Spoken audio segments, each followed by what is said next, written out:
చంద్రబాబు గారు. అన్నదాత సుఖీభవ 52 లక్షల మంది రైతులకి సంవత్సరానికి 20,000 రూపాయలు ఇస్తానన్నాడు చంద్రబాబు గారు. కేంద్రం ఇచ్చేది పోగా చంద్రబాబు గారి రాష్ట్ర బడ్జెట్ మీద కనీసం 7,800 కోట్ల రూపాయలు చూపించాల్సి ఉంది. దీనికి 4,500 కోట్లు మాత్రమే చూపించారు చంద్రబాబు గారు. మరి ఇది ఏ బేసిస్ మీద ఇచ్చారో చంద్రబాబు గారే సమాధానం చెప్పాలి. నిరుద్యోగ వృత్తి, ఇది కూడా నిరుద్యోగం అన్నది మన రాష్ట్రానికి చాలా పెద్ద సమస్యగా మారింది. ఉద్యోగాలు రావటం లేదు, బిడ్డలు అల్లాడిపోతున్నారు. కనీసం నిరుద్యోగ వృత్తంగా లేకపోతే వాళ్ళ తల్లిదండ్రుల మీద ఆధారపడి బతకాల్సిన పరిస్థితి వస్తుంది.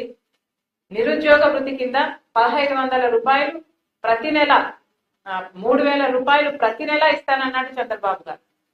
కనీసం 50 లక్షల మంది 3,000 రూపాయలు వేసుకుంటే కూడా కనీసం ఈ నెక్స్ట్ 5 నెలల్లోనే 7,500 కోట్ల రూపాయలు ఇవ్వాల్సి ఉంటుంది. కనీసం రూపాయి కూడా కేటాయించలేదు చంద్రబాబు గారు. ఇళ్ల విషయానికి వస్తే 40 లక్షల ఇల్లులు కట్టిస్తానన్నాడు చంద్రబాబు గారు రాబోయే 5 సంవత్సరాలలో. అంటే సంవత్సరానికి 8 లక్షల ఇల్లులు. 8 లక్షల ఇల్లులు 2 సెంట్లలో 4 లక్షల రూపాయలు పెట్టి కట్టిస్తానన్నాడు చంద్రబాబు గారు. దీనికి కావాల్సిన డబ్బు 32,000 కోట్ల రూపాయలు. కేటాయించింది మాత్రం కేవలం 4,000 కోట్ల రూపాయలు మాత్రమే. మరి చంద్రబాబు గారు ఎక్స్ప్లెయిన్ చేయాలి, ఇల్లులు అవంతకవే ఏమైనా పుట్టుకొస్తాయా భూమిలో నుంచి, మాకైతే అర్థం కావటం లేదు. 3 సిలిండర్లు ఇస్తానన్నాడు చంద్రబాబు గారు ప్రతి కుటుంబానికి ఉచితంగా. 1,54,00,000 కుటుంబాలుంటే 3 సిలిండర్లు పర్ ఫ్యామిలీ వేసుకున్నా 4,000 కోట్ల రూపాయలు అవుతుంది సంవత్సరానికి. చంద్రబాబు గారు కేటాయించింది మాత్రం 900 కోట్లు మాత్రమే. ఇలా చెప్పుకుంటూ పోతే ఇక డ్రైవర్స్ వెల్ఫేర్ స్కీమ్ అట, చంద్రబాబు గారు 3 లక్షల మందికి గాను 15,000 రూపాయలు ఇస్తారన్నాడు. దీనికి ఖర్చు అయ్యేది 4,500 కోట్ల రూపాయలు. కానీ 1 రూపాయి కూడా కేటాయింపు చేయలేదు చంద్రబాబు గారి ప్రభుత్వం.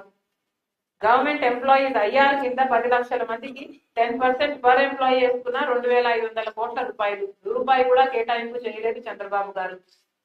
0 వడ్డీకే రుణాలు 83 లక్షల మందికి వేసుకున్నా కూడా కనీసం 5,000 కోట్ల రూపాయలు కావాలి. చంద్రబాబు గారు కేటాయింపులు చేసింది మాత్రం 2,050 కోట్లు. ఇలా చెప్పుకుంటూ పోతే లిస్టు చాలా ఉంది.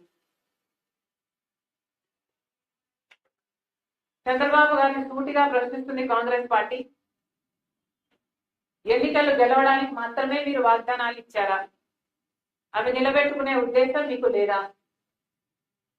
ఇప్పటికే చంద్రబాబు గారు 17,000 కోట్ల రూపాయలు విద్యుత్ బకాయిల కింద జనాల నెత్తిన మోపారు. మీకు వైసీపీకి ఏమిటి తేడా? 5 సంవత్సరాలలో వాళ్ళు 35,000 కోట్ల రూపాయలు ప్రజల్ని పిండి వసూలు చేస్తే ఇప్పుడు మీరు కూడా ప్రజల రక్తం పిండడానికి సిద్ధపడలేదా? 17,000 కోట్ల రూపాయలు అంటే ఇది సామాన్యమైన భారం కాదు. కనీసం ప్రతి ఇంటికి వచ్చే పవర్ బిల్లులో 40% హైక్ ఉండబోతుంది. మరి చంద్రబాబు గారు కేటాయింపులు చేసేటప్పుడు వీటి గురించి ఎందుకు పరిగణలోకి తీసుకోలేదు? బీజేపీతో మీరు స్నేహం కొనసాగిస్తున్నారు. బీజేపీ ప్రభుత్వాన్ని మీరు అక్కడ కేంద్రంలో నిలబెట్టి ఉన్నారు. ఈరోజు మోడీ గారు అధికారంలో ఉన్నారు అంటే అది కేవలం ఆంధ్ర రాష్ట్ర ప్రజలు మీకు ఇచ్చిన బలం, మీరు ఆయనకి ఇచ్చిన బలం. ఇది ఇప్పుడే కాదు, గత 10 సంవత్సరాలుగా జరుగుతూనే ఉంది. అయినా కూడా మన రాష్ట్రానికి ఏది చేయకపోయినా కూడా, మోడీ గారు మన రాష్ట్రానికి ఒక గుంతున్న ఇచ్చినా కూడా చంద్రబాబు గారు మాత్రం నెత్తిన పెట్టుకున్నారు మోడీ గారు. ఎందుకు అని అడుగుతున్నాం. బడ్జెట్ లో సూపర్ 6 కేటాయింపులు లేకపోగా కనీసం ఈ పవర్ బిల్లు అడిషనల్ గా ప్రజల్ని ఈసారైనా కాపాడతారు అనుకుంటే కనీసం ఇది కూడా చెప్పలేదు చంద్రబాబు గారు. ఇంకా లిక్కర్ మీద ఇంకా అదనంగా 10,000 కోట్ల రూపాయలు సంపాదిస్తారట. అంటే ఇప్పటికే బెల్ట్ షాపులు పుట్టుకొస్తున్నాయి. ఇక ఇది యథావిధిగా కంటిన్యూ అవుతుంది. రిజిస్ట్రేషన్ ఛార్జెస్ డబుల్ అవ్వబోతున్నాయి. ఇది ప్రజల బడ్జెట్ కానే కాదు. ఇది ప్రజల కోసం రూపొందించిన బడ్జెట్ కానే కాదు. ప్రజలను ఓట్లేసే యంత్రాలుగా మాత్రమే చూస్తున్నారు. ప్రజలతో ఓట్లేపించుకోవడానికి ఏం చెప్పాలనో మేనిఫెస్టోలో అది చెప్తున్నారు. ఎన్నికలప్పుడు ఆ వాగ్దానాలు ఇస్తున్నారు, ముందు వెనక ఆలోచించకుండా ఇస్తున్నారు. చంద్రబాబు గారికి తెలియదా 8 లక్షల కోట్ల రూపాయలు అప్పు చేసింది వైసీపీ ప్రభుత్వం అని? 11 లక్షల కోట్ల రూపాయలు రాష్ట్రం మీద అప్పుల భారం ఉంది అని? ఇవన్నీ తెలిసే కదా వాగ్దానాలు ఇచ్చారు.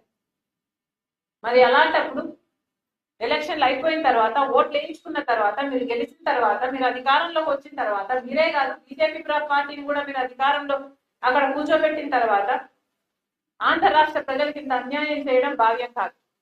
ఇది ప్రజల బడ్జెట్ కానే కాదు అని కాంగ్రెస్ పార్టీ చాలా స్పష్టంగా చెప్పదలుచుకుంది. ప్రజావంచన బడ్జెట్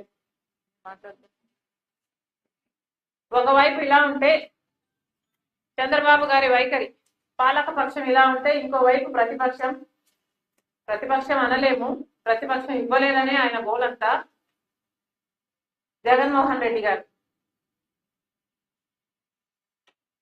ఈరోజు అసెంబ్లీకే వెళ్ళను అని మొండికేసుకుని కూర్చున్నారు. ఇది భావ్యమేనా అని మళ్ళీ అడుగుతున్నాం. జగన్మోహన్ రెడ్డి గారు, ఆయన ఎమ్మెల్యేలు అందరూ కలిసి 11 మంది ఉన్నారు. మరి వీళ్ళని గెలిపించింది ప్రజలైతే ఆ ప్రజలను వాళ్ళు అసెంబ్లీలో రిప్రజెంట్ చేయాల్సిన అవసరం వాళ్ళకు లేదా? వారి బాధ్యత కాదా?